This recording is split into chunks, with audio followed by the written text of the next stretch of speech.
El papel de la inducción en la investigación científica. Hemos examinado algunas investigaciones científicas en las cuales, ante un problema dado, se proponían respuestas en forma de hipótesis, que luego se contrastaban derivando de ellas las apropiadas implicaciones contrastadoras, y comprobando estas mediante la observación y la experimentación. Pero ¿cómo se llega en un principio a las hipótesis adecuadas? Se ha mantenido a veces que esas hipótesis se infieren de datos recogidos con anterioridad por medio de un procedimiento llamado inferencia inductiva, en contraposición a la inferencia deductiva, de la que difiere en importantes aspectos. En una argumentación deductivamente válida, la conclusión está relacionada de tal modo con las premisas que, si las premisas son verdaderas, entonces la conclusión no puede dejar de serlo. Esta exigencia la satisface, por ejemplo, una argumentación de la siguiente forma general.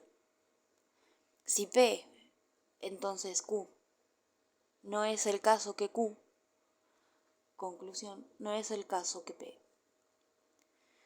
No es necesaria una larga reflexión para ver que, independientemente de cuáles sean los enunciados concretos con que sustituyamos las letras P y Q, la conclusión será con seguridad verdadera si las premisas lo son. De hecho, nuestro esquema representa la forma de inferencia llamada modus tollens, a la que ya nos hemos referido. El ejemplo siguiente es una muestra de otro tipo de inferencia deductivamente válido. Toda sal de sodio expuesta a la llama de un mechero Bunsen hace tomar a la llama un color amarillo. Este trozo de mineral es una sal de sodio. Este trozo de mineral, cuando se le aplique la llama de un mechero Bunsen, hará tomar a la llama un color amarillo. De las argumentaciones de este último tipo se dice a menudo que van de lo general, en este caso las premisas que se refieren a todas las sales de sodio, a lo particular, una conclusión referente a este trozo concreto de sal de sodio. Se dice a veces que, por el contrario, las inferencias inductivas parten de premisas que se refieren a casos particulares y llevan a una conclusión cuyo carácter es el de una ley o principio general. Por ejemplo, partiendo de premisas según las cuales cada una de las muestras concretas de varias sales de sodio que han sido aplicadas hasta ahora a la llama de un mechero Bunsen ha hecho tomar a la llama de un color amarillo, la inferencia inductiva, se supone, lleva a la conclusión general de que todas las sales de sodio, cuando se les aplica la llama de un mechero Bunsen, tiñen de amarillo la llama. Pero es obvio que en este caso la verdad de las premisas no garantiza la verdad de la conclusión, porque incluso si es el caso que todas las muestras de sales de sodio hasta ahora examinadas vuelvan amarilla la llama de Bunsen, incluso en ese caso queda la posibilidad de que se encuentren nuevos tipos de sal de sodio que no se ajusten a esa generalización. Además, pudiera también ocurrir perfectamente que algunos de los tipos de sal de sodio que han sido examinados con resultado positivo dejen de satisfacer la generalización cuando se encuentren en condiciones físicas especiales, campos magnéticos muy intensos o algo parecido, bajo las cuales no han sido todavía sometidas a prueba. Por esta razón, con frecuencia se dice que las premisas de una inferencia inductiva implican la conclusión solo con un grado más o menos alto de probabilidad, mientras que las premisas de una inferencia deductiva implican la conclusión con certeza. La idea de que en la investigación científica la inferencia inductiva, que parte de datos recogidos con anterioridad, conduce a principios generales apropiados aparece claramente en la siguiente descripción idealizada del proceder de un científico. Si intentamos imaginar cómo utilizaría el método científico, una mente de poder y alcance sobrehumanos, pero normal en lo que se refiere a los procesos lógicos de su pensamiento, el proceso sería el siguiente. En primer lugar, se observarían y registrarían todos los hechos, sin seleccionarlos ni hacer conjeturas a priori acerca de su relevancia. En segundo lugar, se analizarían, compararían y clasificarían esos hechos observados y registrados sin más hipótesis ni postulados que los que necesariamente supone la lógica del pensamiento. En tercer lugar, a partir de ese análisis de los hechos, se harían generalizaciones inductivas referentes a las relaciones clasificatorias o causales entre ellos. En cuarto lugar, las investigaciones subsiguientes serían deductivas, tanto como inductivas, haciéndose inferencias a partir de generalizaciones previamente establecidas. Este texto distingue 4 estadios en una investigación científica ideal. 1. Observación y registro de todos los hechos. 2. Análisis y clasificación de estos. 3. Derivación inductiva de generalizaciones a partir de ellos. Y 4. Contrastación ulterior de las generalizaciones. Se hace constar explícitamente que en los 2 primeros estudios no hay hipótesis ni conjeturas acerca de cuáles pueden ser las conexiones entre los hechos observados. Esta restricción parece obedecer a la idea de que esas ideas preconcebidas resultarían tendenciosas y comprometerían la objetividad científica de la investigación. Pero la concepción formulada en el texto que acabamos de citar y a la que denominaré la concepción inductivista estrecha de la investigación científica es insostenible por varias razones. Un breve repaso de estas puede servirnos para ampliar y suplementar nuestras observaciones anteriores sobre el modo de proceder científico. En primer lugar, una investigación científica, tal como ahí nos la presentan, es impracticable. Ni siquiera podemos dar el primer paso, porque para poder reunir todos los hechos tendremos que esperar, por así decirlo, hasta el fin del mundo. Y tampoco podemos reunir todos los hechos dados hasta ahora, puesto que estos son infinitos, tanto en número como en variedad. Hemos de examinar, por ejemplo, todos los granos de arena de todos los desiertos y de todas las playas. Y hemos de tomar nota de su forma, de su peso y de su composición química, de las distancias entre uno y otro, de su temperatura constantemente cambiante y de su igualmente cambiante distancia al centro de la luna. Hemos de registrar los pensamientos fluctuantes que recorren nuestra mente en los momentos de cansancio, las formas de las nubes que pasan sobre nosotros, el color cambiante del cielo, la forma y la marca de nuestros utensilios de escritura, nuestras biografías y las de nuestros colaboradores. Después de todo, todas estas cosas y otras muchas están entre los hechos que se han dado hasta ahora. Pero cabe la posibilidad de que lo que se nos exija en esa primera fase de la investigación científica sea reunir todos los hechos relevantes. ¿Pero relevantes con respecto a qué? Aunque el autor no hace mención de este punto, supongamos que la investigación se refiere a un problema específico. ¿Es que no empezaríamos, en este caso, haciendo acopio de todos los hechos, o mejor, de todos los datos disponibles que sean relevantes para ese problema? Esta noción no está todavía clara. Semmelweis intentaba resolver un problema específico, y sin embargo, en diferentes etapas de su indagación, reunió datos completamente heterogéneos, y con razón, porque el tipo concreto de datos que haya que reunir no está determinado por el problema que se está estudiando, sino por el intento de respuesta que el investigador trata de darle en forma de conjetura o hipótesis. Si suponemos que las muertes por fiebre puerperal se incrementan a causa de la aparición terrorífica del sacerdote y su acólito con la campanilla de la muerte, habría que reunir como datos relevantes los que se produjeran como consecuencia del cambio de recorrido del presbítero. Hubiera sido un cambio completamente irrelevante comprobar lo que sucedería si los médicos y los estudiantes hubieran desinfectado las manos antes de reconocer a sus pacientes. Con respecto a la hipótesis de Semmelweis de la contaminación eventual, sin embargo, los datos del último tipo hubieran sido es claro, relevantes e irrelevantes por completo los del primero. Los hechos o hallazgos empíricos, por tanto, solo se pueden cualificar como lógicamente relevantes o irrelevantes por referencia a una hipótesis dada y no por referencia a un problema dado. Supongamos ahora que se ha propuesto una hipótesis H como intento de respuesta a un problema planteado en una investigación. ¿Qué tipo de datos serían relevantes con respecto a H? Los ejemplos que hemos puesto al principio sugieren una respuesta. Un dato que hayamos encontrado es relevante con respecto a H si el que se dé o no se dé se puede inferir de H. Tomemos por ejemplo la hipótesis de Torricelli. Como vimos, Pascal infirió de ella que la columna de mercurio de un barómetro sería más corta si transportásemos el barómetro a una montaña.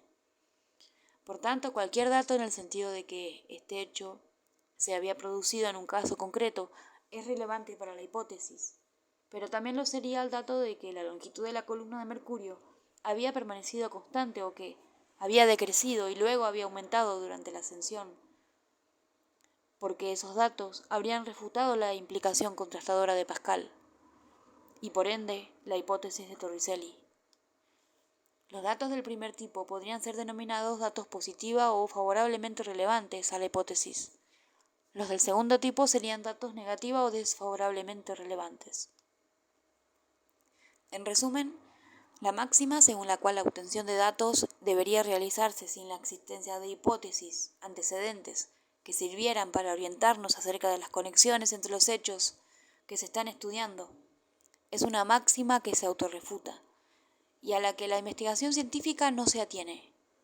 Al contrario, las hipótesis en cuanto a intentos de respuesta son necesarias para servir de guía a la investigación científica. Esas hipótesis determinan, entre otras cosas, cuál es el tipo de datos que se han de reunir en un momento dado de una investigación científica. Es interesante señalar que los científicos sociales que intentan someter a prueba una hipótesis que hace referencia al vasto conjunto de datos psicológicos por la Oficina Estadounidense del Censo o por cualquier otra organización de recogida de datos, se encuentran a veces con la contrariedad de que los valores de alguna variable que juega un papel central en la hipótesis no han sido registrados sistemáticamente. Esta observación no debe desde luego interpretarse como una crítica de la recogida de datos. Los que se encuentran implicados en el proceso intentan sin duda seleccionar aquellos hechos que puedan resultar relevantes con respecto a futuras hipótesis. Al hacerla, lo único que queremos es ilustrar la posibilidad de reunir todos los datos relevantes, sin conocimiento de las hipótesis con respecto a las cuales tienen relevancia esos datos. Igual crítica podría hacérsele al segundo estadio que Wolff distingue en el pasaje citado.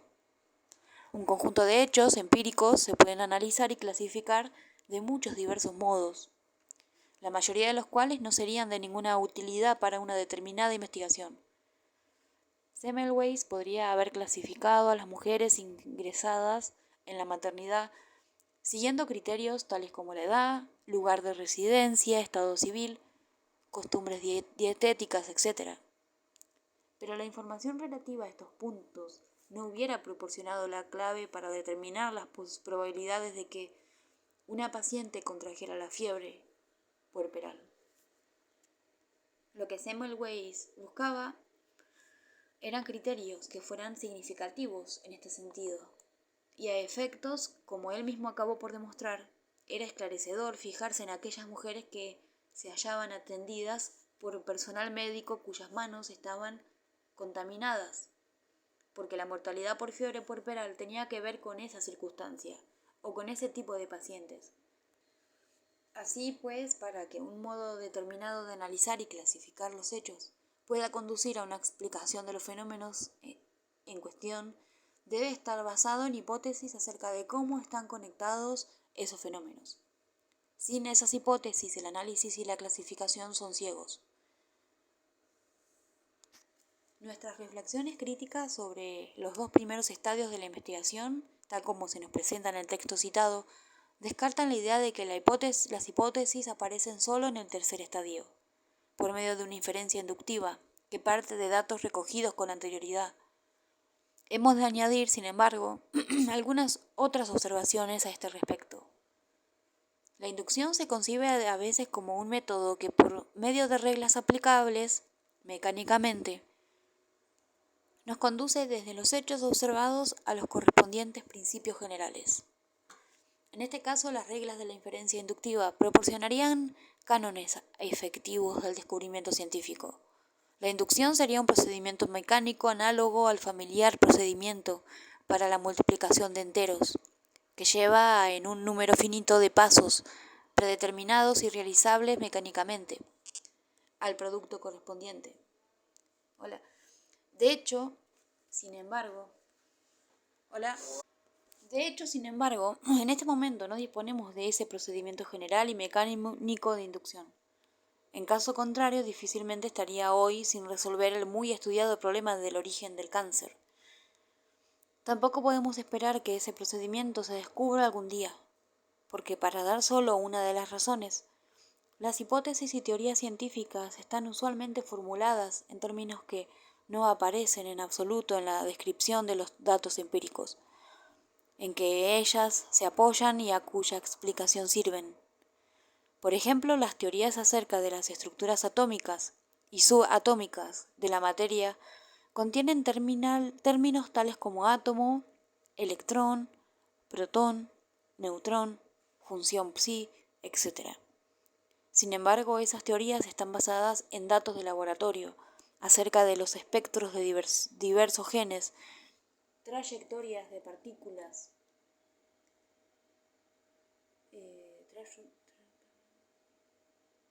en las cámaras de niebla y de burbujas, aspectos cuantitativos de ciertas reacciones químicas, etc., todos los cuales se pueden describir sin necesidad de emplear estos términos teóricos.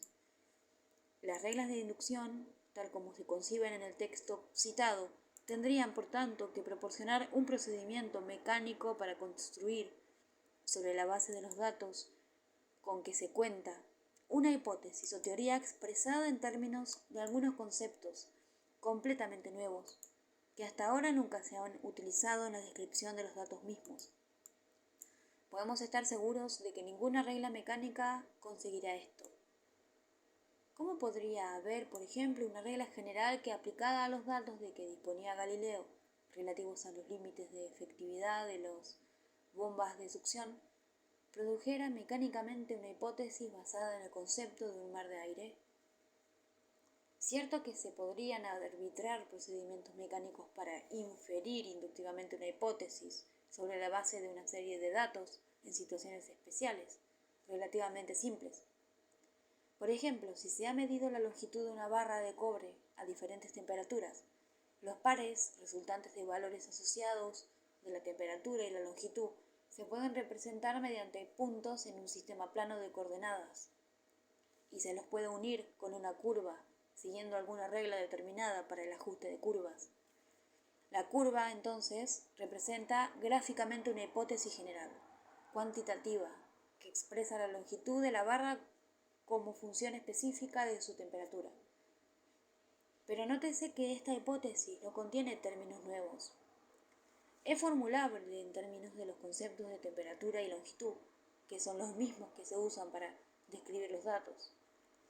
Además, la elección de valores asociados de temperatura y longitud como datos presupone ya una hipótesis que sirve de guía, a saber, la hipótesis de que con cada valor de la temperatura está asociado exactamente un valor de longitud de la barra de cobre, de tal modo que su longitud es únicamente en función de su temperatura.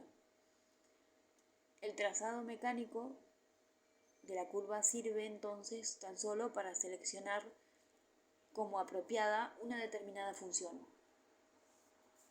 Este punto es importante porque supongamos que en lugar de una barra de cobre examinamos una masa de nitrógeno encerrada en un recipiente cilíndrico cuya tapadera es un pistón móvil y que medimos su volumen y diferentes temperaturas.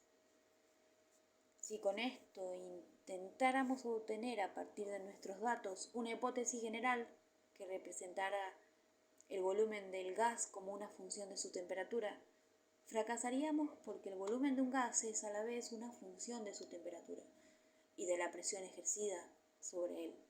De modo que a la misma temperatura el gas en cuestión puede tener diferentes volúmenes.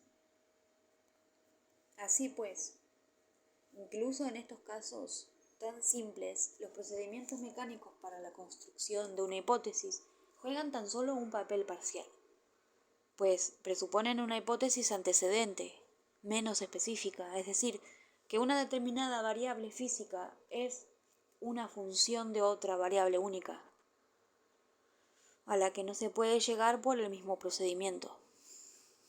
No hay, por tanto, reglas de inducción, generalmente aplicables por medio de las cuales se puedan derivar o inferir mecánicamente hipótesis o teorías a partir de los datos empíricos. La transición de los datos a la teoría requiere imaginación creativa. Las hipótesis y teorías científicas no se derivan de los hechos observados, sino que se inventan para dar cuenta de ellos. Son conjeturas relativas a las conexiones que se pueden establecer entre los fenómenos que se están estudiando, a las uniformidades y regularidades que subyacen a estos. Las conjeturas felices, entre comillas, de este tipo requieren gran inventiva, especialmente se suponen una desviación radical de los modos corrientes del pensamiento científico, como era el caso de la teoría de la relatividad o de la teoría cuántica. El esfuerzo inventivo requerido por la investigación científica saldrá beneficiado si se está completamente familiarizado con los conocimientos propios de ese campo. Un principiante difícilmente hará un descubrimiento científico de importancia, porque las ideas que puedan ocurrírsele probablemente no harán más que repetir las que ya antes habían sido puestas a prueba, o en otro caso estarán en colisión con hechos o teorías comprobados de los que aquel no tiene conocimiento. Sin embargo, los procesos mediante los que se llega a estas conjeturas científicas fructíferas no se parecen a los procesos de inferencia sistemática. El químico Kekulé, por ejemplo,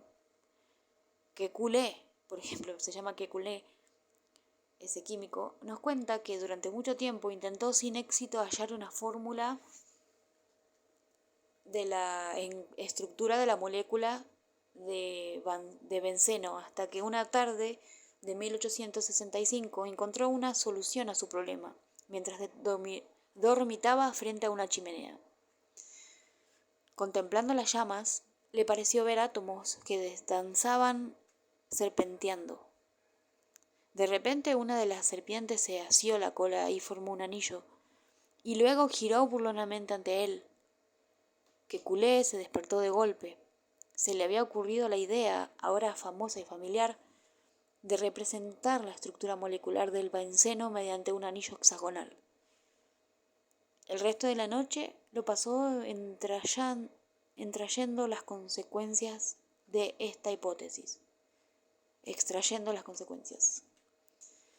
Esta última observación contiene una advertencia importante respecto de la objetividad de la ciencia.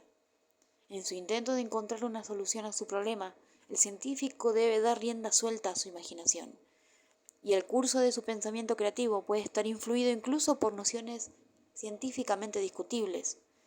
Por ejemplo, las investigaciones de Kepler acerca del movimiento de los planetas estaban inspiradas por el interés de aquel en una doctrina mística acerca de los números y por su pasión por demostrar la música de las esferas. Sin embargo, la objetividad científica queda salvaguardada por el principio de que en la ciencia, si bien las hipótesis y teorías pueden ser libremente inventadas y propuestas, solo pueden ser aceptadas e incorporadas al corpus del conocimiento científico si resisten la revisión crítica, que comprende en particular la comprobación, mediante cuidadosa observación y experimentación, de las apropiadas implicaciones contrastadoras. Es interesante señalar que la imaginación y la libre invención juegan un papel de importancia similar en aquellas disciplinas cuyos resultados se validan mediante el razonamiento deductivo, exclusivamente, por ejemplo en matemáticas, porque las reglas de la inferencia deductiva no proporcionan tampoco reglas mecánicas de descubrimiento, tal como lo ilustraba nuestra formulación en las páginas anteriores. El modus tollens, estas reglas se expresan por lo general en forma de esquemas generales, y cada ejemplificación de estos esquemas generales constituye una argumentación deductivamente válida. Dadas unas premisas concretas, ese esquema nos señala el modo de llegar a una consecuencia lógica. Pero dado cualquier conjunto de premisas, las reglas de la inferencia deductiva señalan una infinidad de conclusiones válidamente deductibles. Tomemos por ejemplo una regla muy simple representada por el siguiente esquema. P, línea, P o Q. La regla nos dice en efecto que de la proposición según la cual es el caso que P, se sigue que es el caso que P o Q, siendo P y Q proposiciones cualesquiera. La palabra o se entiende aquí en su sentido no exclusivo, de modo que decir P o Q es lo mismo que decir o P o Q o ambos a la vez. Es claro que si las premisas de una argumentación de este tipo son verdaderas, entonces la conclusión debe serlo también. Por tanto, cualquier razonamiento que tenga esta forma es un razonamiento válido. Pero esta regla por sí sola nos autoriza a inferir consecuencias infinitamente diferentes a partir de una sola premisa. Así, por ejemplo, D. La luna no tiene atmósfera. Nos autoriza a inferir un enunciado cualesquiera de la forma la luna no tiene atmósfera o Q, donde en lugar de Q podemos escribir un enunciado cualquiera, sea verdadero o falso. Por ejemplo, la atmósfera de la luna es muy tenue. La luna está deshabitada. El oro es más denso que la plata. La plata es más densa que el oro, etc. Es interesante y no resulta nada difícil probar que en castellano se pueden construir infinitos enunciados diferentes. Cada uno de ellos puede servir para sustituir a la variable Q. Hay desde luego otras reglas de la inferencia deductiva que hacen mucho mayor la variedad de enunciados derivables de una premisa o conjunto de premisas. Por tanto, dado un conjunto de enunciados tomados como premisas, las reglas de deducción no marcan una dirección fija a nuestros procedimientos de inferencia. No nos señalan el enunciado como la conclusión que ha de derivarse de nuestras premisas, ni nos indican cómo obtener conclusiones interesantes o importantes desde el punto de vista sistemático. No proporcionan un procedimiento mecánico para, por ejemplo, derivar teoremas matemáticos significativos a partir de unos postulados dados. El descubrimiento de teoremas matemáticos importantes y fructíferos, al igual que el descubrimiento de teorías importantes, fructíferas en la ciencia empírica, requiere habilidad inventiva. Exige capacidad imaginativa penetrante de hacer conjeturas. Pero además los intereses de la objetividad científica están salvaguardados por la exigencia de una validación objetiva de esas conjeturas. En matemáticas, esto quiere decir prueba por derivación deductiva a partir de los axiomas. Y cuando se ha propuesto como conjetura una proposición matemática, su prueba o refutación requiere todavía inventiva y habilidad, muchas veces de gran altura, porque las reglas de la inferencia deductiva no proporcionan tampoco un procedimiento mecánico general para construir pruebas o refutaciones. Su papel sistemático es más modesto, servir como criterios de corrección de las argumentaciones que se ofrecen como pruebas. Una argumentación constituirá una prueba matemática válida si llega desde los axiomas hasta el teorema propuesto mediante una serie de pasos, todos los cuales son válidos de acuerdo con alguna de las reglas de la inferencia deductiva. Y comprobar si un argumento dado es una prueba válida en este sentido, sí que es una tarea puramente mecánica. Así pues, como hemos visto, el conocimiento científico no se llega aplicando un procedimiento inductivo de inferencia a datos recogidos con anterioridad, sino más bien el llamado método de la hipótesis. Método de las hipótesis, es decir, inventando hipótesis a título de intentos de respuesta a un problema en estudio y sometiendo luego estas a la contrastación empírica. Una parte de esta contrastación la constituirá el ver si la hipótesis está confirmada por cuántos datos relevantes hayan podido ser obtenidos antes de la formulación de aquella. Una hipótesis aceptable tendrá que acomodarse a los datos relevantes con que ya se contaba.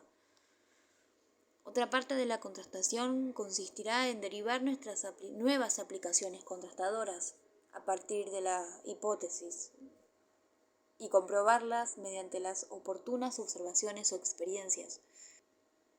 Como antes hemos señalado, una contrastación con resultados favorables, por amplia que sea, no establece una hipótesis de modo concluyente, sino que se limita a proporcionarle un grado mayor o menor de apoyo.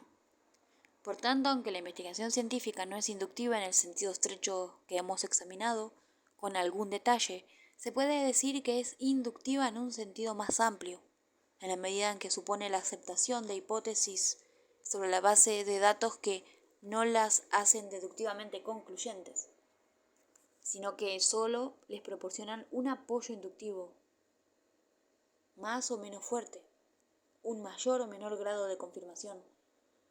Y las reglas de inducción han de ser concebidas, en cualquier caso, por analogía con las reglas de deducción, como cánones de validación, más bien que de descubrimiento.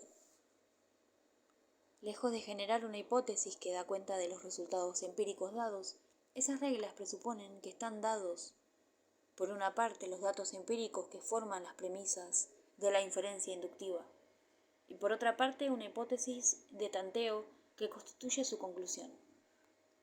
Lo que harían las reglas de inducción sería entonces formular criterios de corrección de la inferencia. Según algunas teorías de la inducción, las reglas determinarían la fuerza del apoyo que los datos prestan a la hipótesis y pueden expresar ese apoyo en términos de probabilidades. En los capítulos 3 y 4 estudiaremos varios factores que influyen en el apoyo inductivo